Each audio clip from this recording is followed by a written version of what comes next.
Doggies, Sean here. I want to talk about my most anticipated knife for 2017, and that's going to be the Spyderco Police 4. I'm super jacked about getting this blade. When you look at this blade, it's very, very unassuming. It doesn't look like anything fantastic. It's not your Rick Hinderer. It's not your Sebenza. It doesn't have crazy, fit and finish or super fast action. It's a little weighty.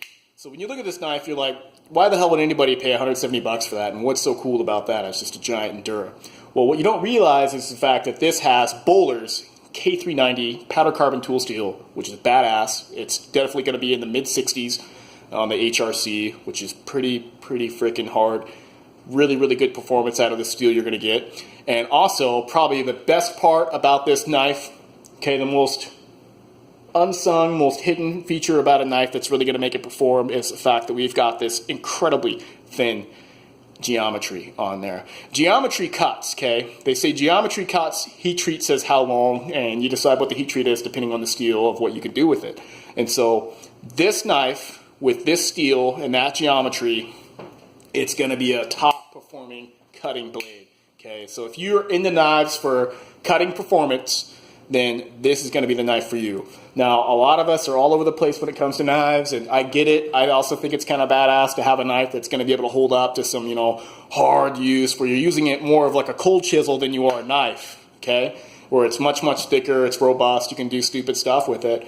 But even a good edge on a really, really thick knife, it's never going to be as sharp as a good edge on a thin knife.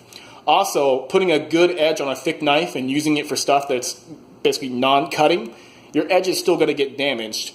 So you're going to have to put a lot thicker of an edge, okay? We're talking maybe 25 degrees per side or, 50 degrees inclusive.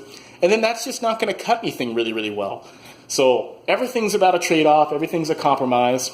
And you realize now why it takes some balls to put this hard of a steel on that thin of a blade and then sell it to the general public, because everybody's using these knives differently. Everybody has different expectations for knives. Everybody, when they think of a knife, they think of a sword for some reason. They want that kind of flexibility, like Excalibur, they want to be able to bend it and pry with it and stuff like that. But if you put a sword temper, a sword heat treat, and had a sword steel on a pocket knife, the edge would just be shit. The edge wouldn't hold up, okay? And yeah, you'd be able to flex it and all that stuff, but none of that matters for a pocket knife. So you gotta make compromises, and you're gonna have to adjust your use of a knife if you want this type of performance. It's no different than if you bought a Ferrari and your intention to use your Ferrari is for off-road. People be like, man, what's wrong with you? Are you retarded? You know what I mean? And it's not that you're retarded, it's just that you're using something that's really, really good at one thing for something it's not supposed to be used for. So the idea with this knife is it's going to be a really high performance cutting machine. And I know it's advertised as like a tactical blade, but that's not, I feel like, the reason to buy this blade. If you're super into tac-dot knives, you can get, a lot cheaper tactical style knives. The reason why you get this knife is because you love knives that cut really, really good. You're super into different blade steels, and you want a blade that's just going to cut and cut and cut, really, really awesome. That's what this knife's going to do for you, man. So this is sick. The action is going to be stiff. It's a giant lockback, so that's to be expected. The fit and finish is not phenomenal. It's good, but it's not outrageous. It's not something that I get excited about with this knife. The only thing I get excited about is the thin blade of K390 and the fact that it's similar to an Endura. I like these things, but it's definitely a little bit steep on the price. They've gotten rid of the David Boyle detent on there, so a little sharp edges on there. The action was super stiff out of the box. It was a little grimy as well, so it had to be taken apart and cleaned. And also the edge out of box, for a Spyderco, it wasn't really up to, I feel like, what Spyderco could do with edges. This Maximet blade, for instance, out of the box had an insane edge. If it wasn't for testing, I would have just kept that factory edge on there because that was really badass. But with this guy, it left a lot more to be desired.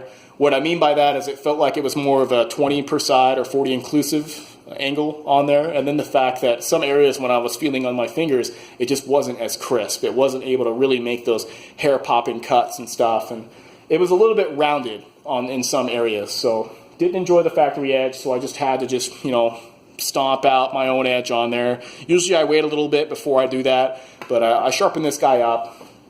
K390, it sharpens good. It's not a complete analog to CPM 10V.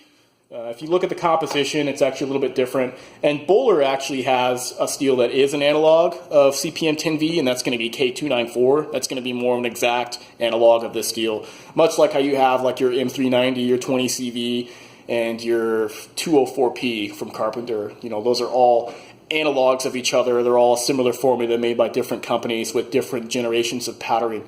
So the K390, the idea with it is to make the 294, the K294, which is also the same as this guy right here, the 10V, the idea was to make it tougher, to make it easier to machine, but to reduce the overall wear resistance of the material. So 10V will still outcut K390, but K390 should be tougher and sharpen easier.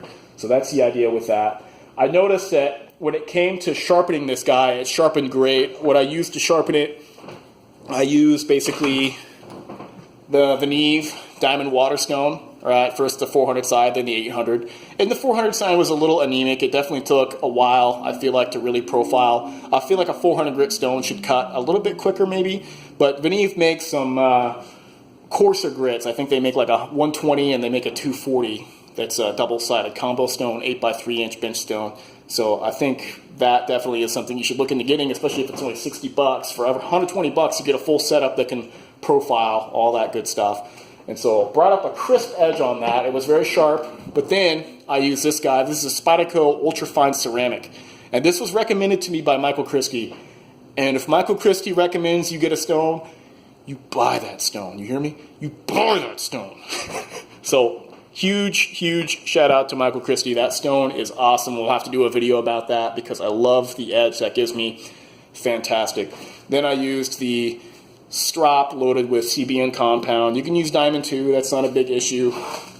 And you can see here the edge I was left with, and it's just, ooh, so nice. You can hear how quiet that is. Do the wavy cut. Incredibly sharp. That's for seat paper. A little bit harder to cut than your regular printer paper. So good stuff. I do like this knife a lot. We'll have to test it a lot more to see what the steel can do. This knife's been compared to like a giant like kitchen knife kind of thing. To be honest, the geometry's too thick for like a real kitchen knife. The kitchen knife that this would be similar to would be a petty knife or utility knife, something like this guy right here, the Toshiro VG10. And you can see for kitchen use, you need much thinner. It'll just move through food and materials, much better. I used it to cut some onions and stuff like that. It was still a little bit too thick for my liking, but for an actual pocket folding knife this big with this hard of a steel, this is really awesome. It's super thin. As far as how we compare to the Spyderco Military, you can see here the handle dimensions are very similar, but you can see how much more blade length you get with this knife here, which is awesome. And the K390 is actually going to be a superior steel to the CPM M4, so that's really cool. So I like the K390 stuff a lot. I know some of you guys are like, oh man, you're going to get a Puko made out of that? And it's like, you can't really, the Bowler steels are really hard to come by, and there's such a premium for them. I could see why Spyderco basically has to charge, the $170 for this knife, because they're taking the K390 and they're importing it to Japan to get made. So cool. Some other stuff I want to mention. Yeah, that's not sharpened all the way back there. That's kind of a pain in the ass. I don't like that when I get knives like that. I think with my Spydercos, I'm going to start putting a little sharpening choil in there. That's what I did with the Dremel on that guy, so that'll be the solution for that. I think I'll also Dremel that David Boyle detent on there as well, because I really like that a lot. But yeah, the action, on this blade, it's a lock back, it's stiff, but if you're super into what makes a knife cut really badass, then this is going to be the knife to get. So for all you steel geeks, all you guys that are super into high performance stuff, this is probably going to be the best performing knife you're going to get for 2017. All right, guys, take it easy.